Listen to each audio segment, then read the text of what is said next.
I certainly hope you know it by now, but if you are in Harvard, then your social studies benchmark is on Thursday. If you are in Yale, then your social studies benchmark is on Friday. In this video, there will be not just some new ideas, but also review of things that we have done in the past. So make sure that you're up to speed with everything.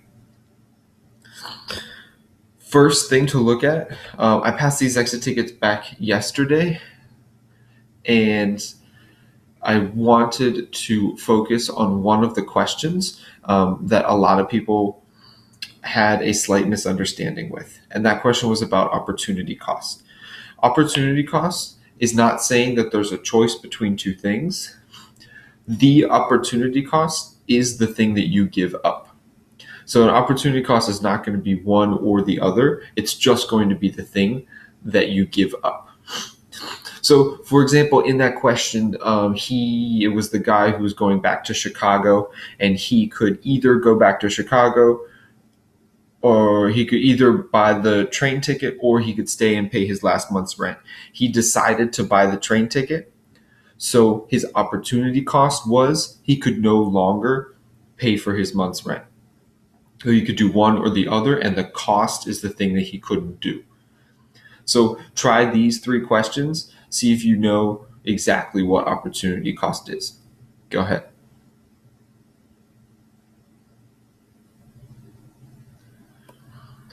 All right. Today, we're going to look at things called specialization and productivity and the relationship between those two things. First, write this definition down in your notes. Productivity is how much one person can make.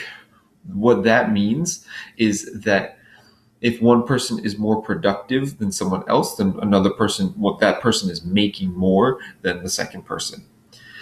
You could talk about making more. Usually more productive people make more money, but that's because they make more things as well. This could be in goods or it could be in services. If we're both making pencils, let's say that we both manufacture pencils, and I make 8 pencils in 1 hour and you make 3 pencils in 1 hour, I'm more productive. So check these couple examples, see if you can figure out productivity. The second one is the idea of specialization. And specialization is dividing up jobs to increase productivity. Make sure you have that in your notes.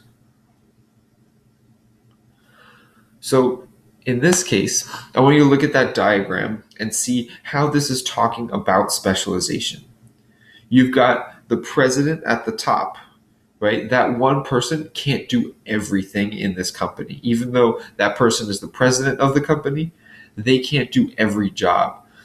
So what the president does is he or she divides up the jobs into specialized spots. So he has or she has one vice president for personnel, one vice president for manufacturing, and one vice president for sales.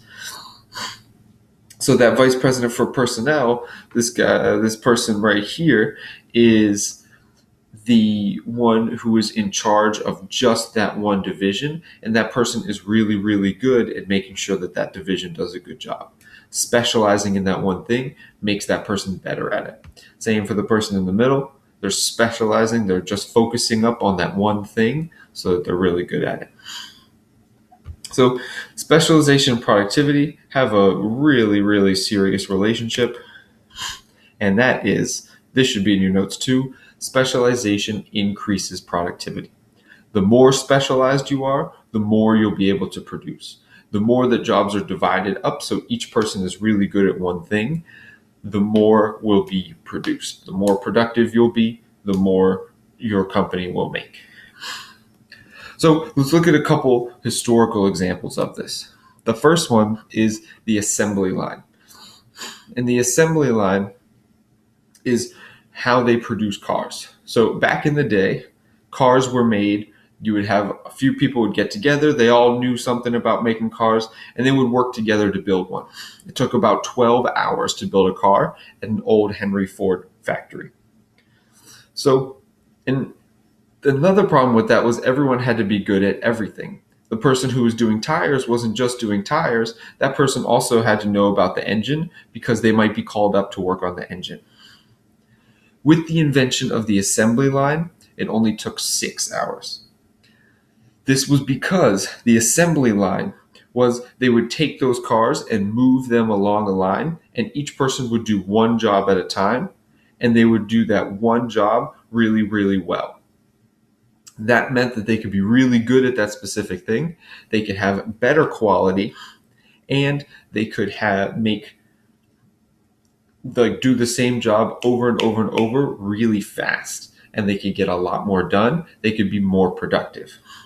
So check out these two videos here of how assembly lines have made people more productive by making them specialize in one specific thing. Focus on what the people are doing in the video.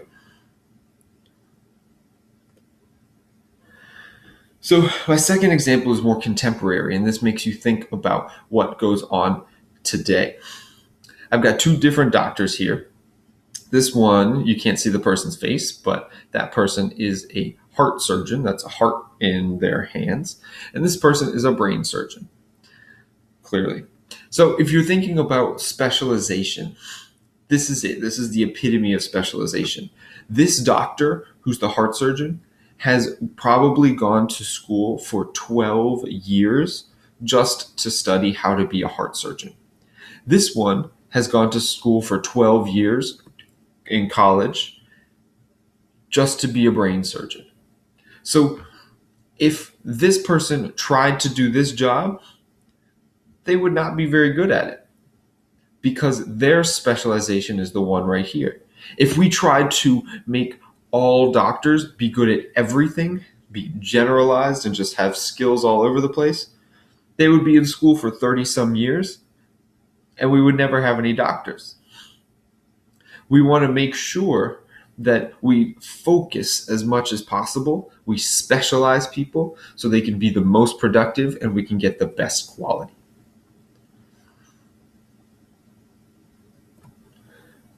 So in your case, and this should go into your notes, there are 3 steps.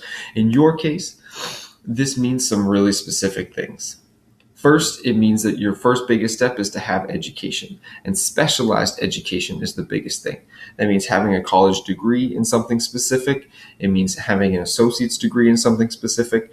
It means after you graduate high school, which is generalized, everybody gets that. Specializing in something is the way to get the most money. The second step is to get specific training even while you're on a job. You don't want to be just a construction worker. You want to be a construction worker who is specialized at operating machinery or operating a jackhammer or something very specific where you have training that other people don't have, sets you apart from other people. That's how you're going to get a better job. It could be in construction or any other field. Just like if you think about on a football team, if you wanted each person to be good at every job, right? I wouldn't want my wide receiver practicing as a quarterback sometimes, and then other times as a tight end, and other times as my left tackle. That doesn't make any sense. I want my wide receiver getting really, really good, specializing in being a wide receiver. Step 3 is to specialize in your job. Be the person who's really good at your focus, just like that wide receiver, just like the person who's really good at being a machine operator, and just like the person who's really good at being a brain surgeon. Specialize makes you more productive. So there you go. That's the absolute best thing you can do. Get more training, get more specialized training. If you haven't figured this out yet, then we got some issues and you need to watch this video again because get more training. So what I want you to look at here are 3 different jobs that you would be interested in. The one I'm going to say you can't pick is professional sports player because I said so. So go to this bit.ly and fill in what the name of the job is, what the median pay is, and what the education is required. So go and check out, you can click on each of the jobs, you can figure out which ones you like. And I want you to think about, what do you notice about the relationship between the education level and the median pay? What do you notice about that?